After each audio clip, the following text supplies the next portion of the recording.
For the longest time, I wasn't a fan of roguelikes. It just wasn't a genre that appealed to me. But in recent years, games like Hades, Loop Hero, and more made me do a complete 180. Now, it's a genre that I've fully embraced. Oh, I am so glad you've been enlightened. Everyone finds their way into the roguelike commune eventually. Well, this dude gives me some creepy vibes. But being drawn into roguelikes, almost beyond my own control, is an interesting thought. One that I was able to explore further with Cult of the Lamb. There's a lot going on in this game, and while it's easy to say that it revolves around the choices you make, I'd argue that it's actually doing the opposite. Its name already hints at this, but Cult of the Lamb is full of false choices, of things you can't really refuse. That's worth exploring.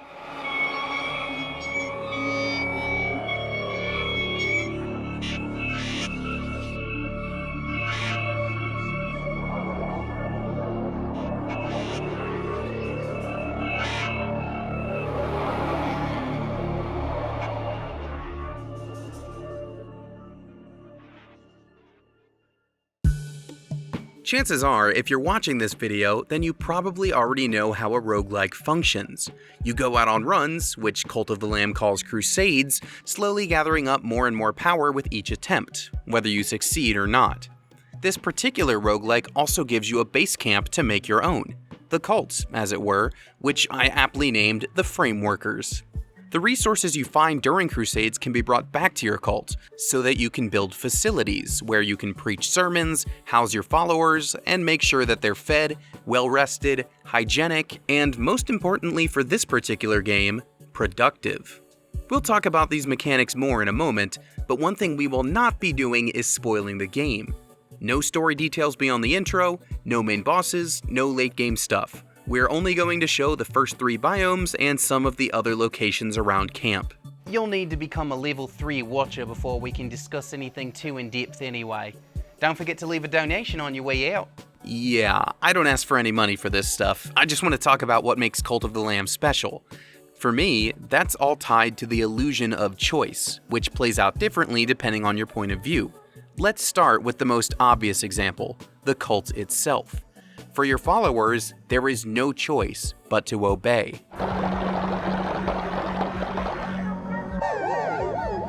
There is an undeniably cutesy look to Cult of the Lamb. Your followers have chibi-like proportions and happy, bright-eyed animal faces. These are the kinds of friends you'd want to have in any game, and series like Animal Crossing can make that happen if you're kind to your neighbors. In Cult of the Lamb, however, these critters have no choice but to become your followers. This is clear from the very first one the game hands over to you. In my case, it was a little hedgehog fella named Arjulno, but I didn't ask RG to be friends. I indoctrinated them into my cult. They had no say in the matter. There's a darkness to this process that becomes clearer as the game goes on. Rescue a follower while out on a crusade, and they'll be indebted to you. Purchase one from out of Helob's web, and they're yours to command. Granting them freedom from their bonds would be the noble thing to do, but no, a cult needs followers. In some cases, there's a predatory aspect to this. In at least one instance, I indoctrinated a scared follower who lost their family to a different cult. This was an exploitation of a vulnerable individual, something that is objectively wrong. Excuse me, we always provide refreshments at a bare minimum. Not Kool-Aid though, bit of a bad history with that one. Followers don't fare much better at camp either. Even the act of indoctrination removes their agency. You're completely free to change their name and appearance. From then on, they exist only to do your bidding. You can assign them tasks like gathering resources, farming food, and straight up worshiping you. In fact, that praise and adoration is the currency you'll use to level up your cult with better facilities and decorations. When you bring everyone into the temple, the exploitation continues. Issuing doctrine is how you give your people perks, sure, but in reality, it's just another way to control them.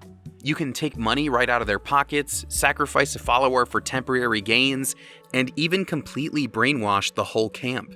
And if they seem excited by all this, well, I think we're all familiar with Stockholm Syndrome.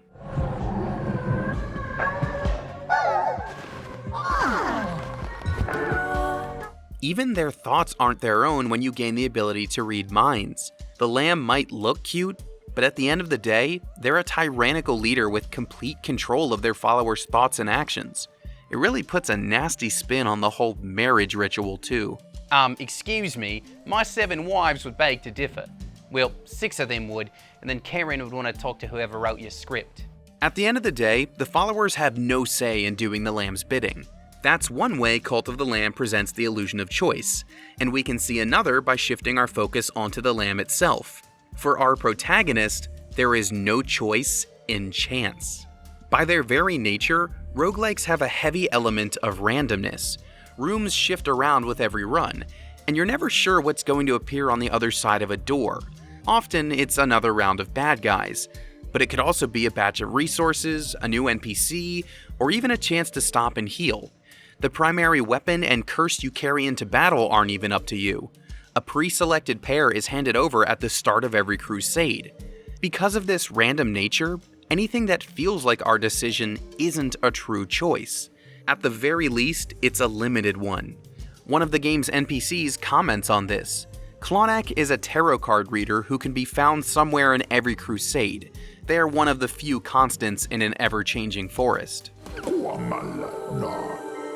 Are we all but players in this game of chance? It's a question for Clonak themself, the Lamb, and us, the players, too. The answer in all cases is yes, and where there is randomness, there cannot be a true choice. Consider the tarot cards that Clonak deals. These serve as perks during your run, granting buffs like extra health and stat boosts. Cult of the Lamb has 36 tarot cards in total, but only a few will ever be available to you at one time. This isn't a deck builder like Loop Hero. You cannot pick your perks ahead of time. You can only accept the ones that fate deals you. I got the Joker. Wait, how did this get in there? These cards aren't the only element of chance in the game. Knucklebones is explicitly built on randomness, giving you a series of dice rolls to place on your board. There's an element of strategy, yes, but these dice rolls, the epitome of random chance, are what actually determine what you'll do. Looking for doubles to boost your score or matches to cut down your opponents is ultimately what you'll do every time. There's also a slot machine or gacha element at play here, although thankfully it doesn't involve any real-world money. These magic mirrors that you can find at various locations let you pay gold to unlock a random follower form. This ties back into the absence of choice your animal hostages have. The more you pull the lever and unlock, the more options you have for customizing your followers beyond their control. Even leisurely activities like fishing embody this philosophy of chance. You can cast your line and reel it in all day, but the type of fish and the number you pull out of the water is always a surprise. Your haul is not up to you. Your followers have no choice and must obey the Lamb's commands. The Lamb itself has no choice when faced with the randomness spread across the whole game. Not even we, the players, are safe. For us, there is no choice as we give in to the dark pattern of the game. This starts at the very beginning. In the opening moments, we see the Lamb sacrificed, against its will of course, before waking up in the domain of the one who waits. This deity then asks if we'll start a cult in its name. But this isn't a request, it's a demand. There is no way to refuse. This is the first lesson that Cult of the Lamb imparts on its players. You will start treading this dark path, whether you like it or not. Ratto, the cult leader who came before you, encourages this behavior. It starts innocently enough, as he explains what followers can do for you.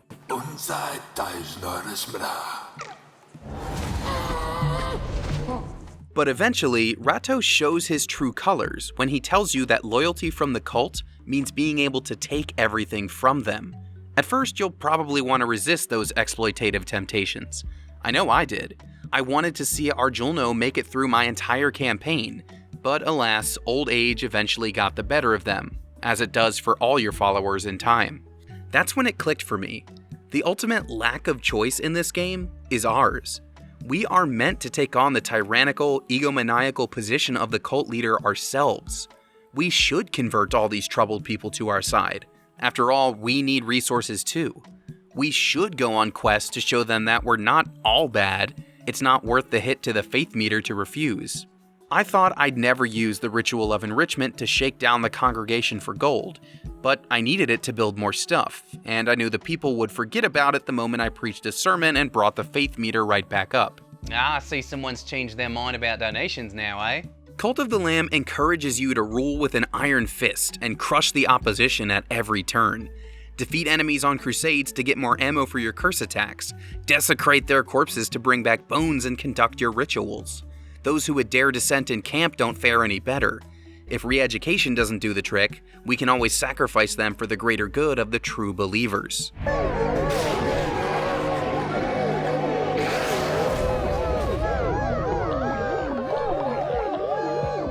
I wanted to treat my people well and be a benevolent leader, but that only went so far. As the final areas of the game opened up, I had no choice but to view my followers as just another resource. The precious feeling I had for my first few animal pals was gone. I didn't have a choice in the end, and that's the ultimate lesson here. Almost as if I were a part of a cult myself, I had to go with the flow of the game and make sacrifices, literally and figuratively, for the perceived greater good of my compound. You've come a long way. I'm proud of you. I don't know that that's something to be proud of, but it did lead me to a deeper understanding of how Cult of the Lamb works. NPCs are generally there for the player's pleasure in every game, but this one embraces their obedient nature by making your followers unable to refuse your commands. That's one way it presents the illusion of choice. Another method is by creating moments of randomness for the Lamb to deal with, whether they be procedurally generated crusades or side activities that lean on chance.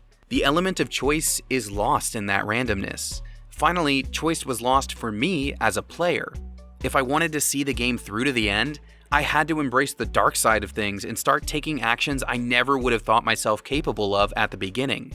If you watched this whole video, you might even share some of those feelings.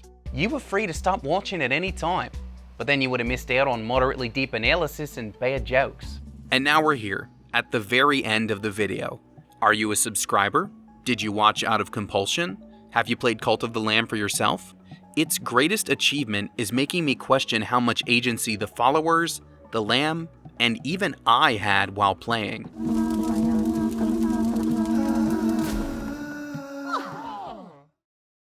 Hey, thank you so much for watching this video. If you like what Framework is doing, definitely hit that subscribe button in the middle. It would help me out an awful lot if you do.